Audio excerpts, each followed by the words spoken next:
Hey, good morning, everyone. Happy Friday morning to you. Welcome back to Morning Musings. My name is Don K. Preston. I am the president of Preterist Research Institute of Ardmore, Oklahoma. Want to remind you, Preterist Pilgrim Weekend, July the 11th through the 13th, Ardmore Convention Center here in Ardmore, Oklahoma. You know, on Friday night of our convention, we're going to have an absolutely fantastic special event. It will involve the book of Hebrews. That's all I'm going to say. Pardon me. I just want you to know this is going to be absolutely, just off the walls, fantastic. You don't want to miss this, so make your plans to be with us. Well, okay, we are continuing our review and refutation of Sam Frost's new book, The Parousia of the Son of Man. And we're on page 14 if you happen to have the book.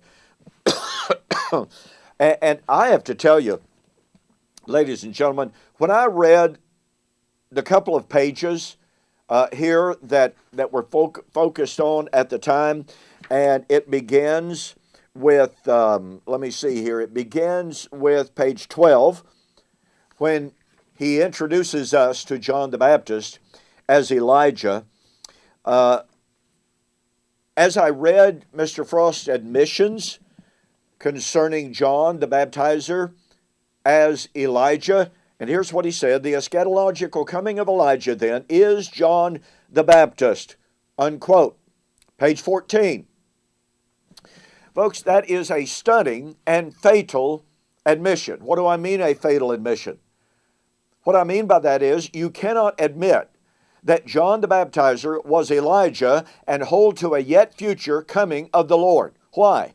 Because Elijah was supposed to come, he was to be the herald of, and he was to be the sign of the great and terrible day of the Lord. And Mr. Frost even says the great and awesome day of the Lord has come near in the advent of Jesus. Hello?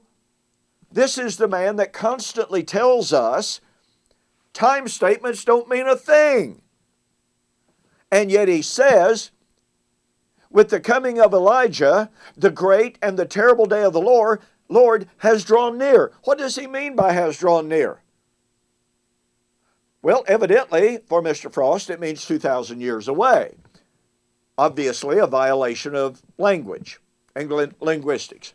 But in our last Friday's video, I pointed out that when Mr. Frost admits that John was the voice of one crying in the wilderness, that also falsifies his futurist views. He claimed, and I refuted the view, he claimed that John was confused when Jesus came to him to be baptized. After all, John was proclaiming the fire and brimstone coming of the Lord, and here is Jesus coming as a meek and a mild person to be baptized of him. And so Mr. Frost claims that Jesus' baptism was something new, something unforeseen, something unknown to him, John the Baptizer. No, that's wrong. Jesus' baptism had nothing to do with confusing John except in this regard. John said, I have need to be baptized of you. The question, the confusion over Jesus wanting to be baptized of John was not over a different form of Jesus' coming, i.e. meek and mild. It was over the fact that Jesus was righteous. John recognized his righteousness and said, I have need to be baptized of you. John didn't say, look, I thought you were going to come in flaming fire. Why are you coming to me meek and mild? No. Mr. Frost completely turns Jesus' baptism on its head in regard to John's supposed confusion. But that's not all. Notice that John was the voice of one crying in the wilderness. It is more than revealing when someone claims to be teaching the truth and they cite a passage, and they claim that it says something diametrically 180 degrees different from what it actually says. Here is what Mr. Frost says and claims that Isaiah chapter 40 says. I suppose, I conjecture, that Mr. Frost was hoping that you wouldn't actually go read the verses. However, for those who know what Isaiah actually says, his claim is a glaring error, and it is a revealing error. Here's what I mean. Citing Isaiah chapter 40, he says, the crooked paths are to be restored, and a highway to Zion is made. A meaning that carries with it the idea of knowing the way to God will be made plain in the midst of confusion. Okay, I can agree with that. But watch. The glory of the Lord will be revealed, Isaiah 40 verse 5, but here's the kicker. Here's what is so revealing. Here is what is so disturbing about Mr. Frost. The glory of the Lord will be revealed, Isaiah 40 verse 5, but not to all. Okay, I'm not going to quote it. I'm going to, pardon me, I'm going to read it. Mr. Frost says that Isaiah 40 predicted that the glory of the Lord would be made manifest, but not to all. Here's what the inspired text actually says. I'm going to start with verse 4.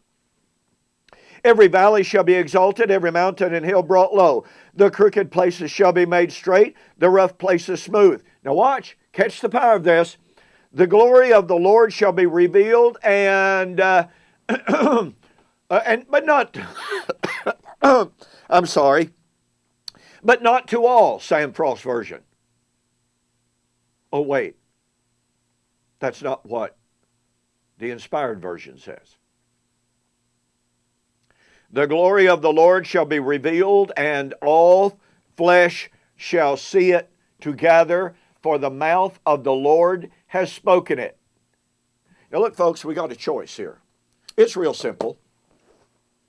We've got a choice of accepting the bold-faced claim of Sam Frost that says that Isaiah 40 says the glory of the Lord would be revealed, but not to all, or accepting what the Bible actually says, the glory of the Lord shall be revealed, and all flesh shall see it together. Who are we going to choose here? Is it not disturbing, troubling, and is it not revealing?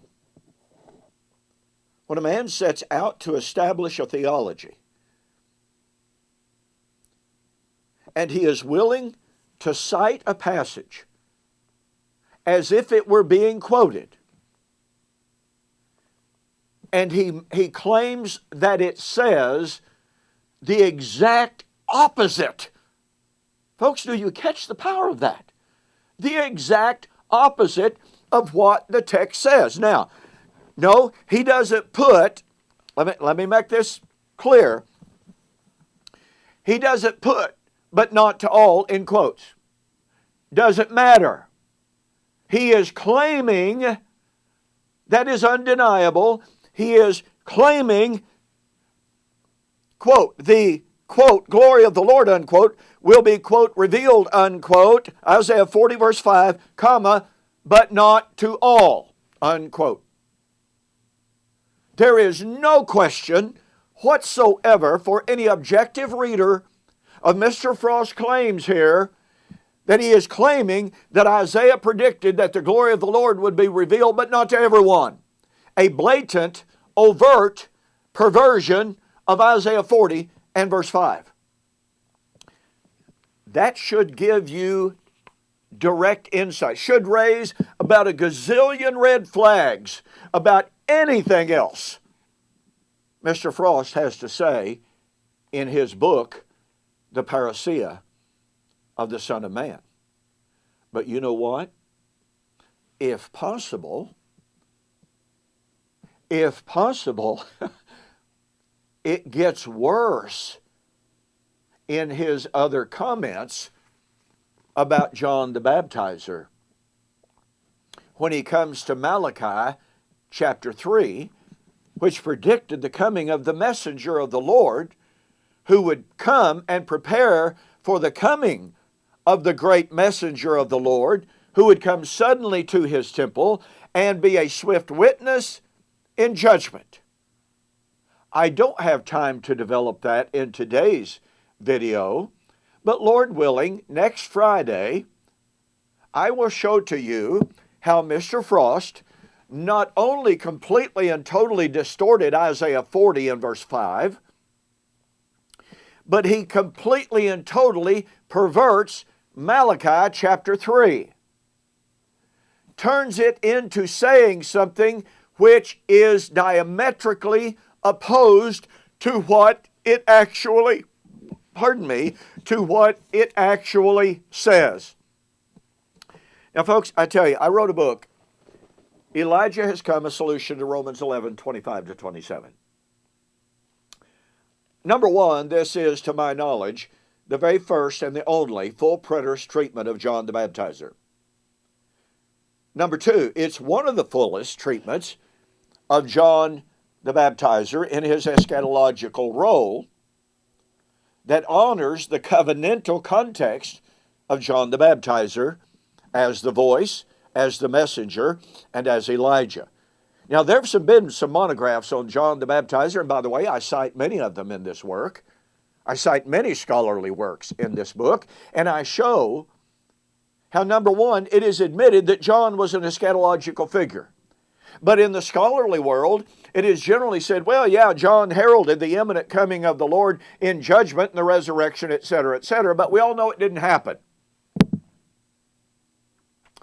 This book honors the imminence of the coming of the Lord, the judgment and the resurrection that John the Baptizer proclaimed and prepared the people for. There's literally not another book like this out there. I had one person who read the book say, well, you know, at one time, I just looked on John as another interesting figure that kind of popped up on the pages of the New Testament, but not anymore after reading this book. Wow. Go to my website, donkpreston.com, BibleProphecy.com, and order your copy of Elijah Has Come, a Solution to Romans 11, 25 to 27. Oh, and by the way, yes, Paul is drawing directly on John the Baptizer's ministry in Romans 9 through 11. Directly from it. Incredible stuff. Anyway, go to my website, order the book, be sure to mention that you saw the offer on YouTube or Facebook, and I'll refund your shipping.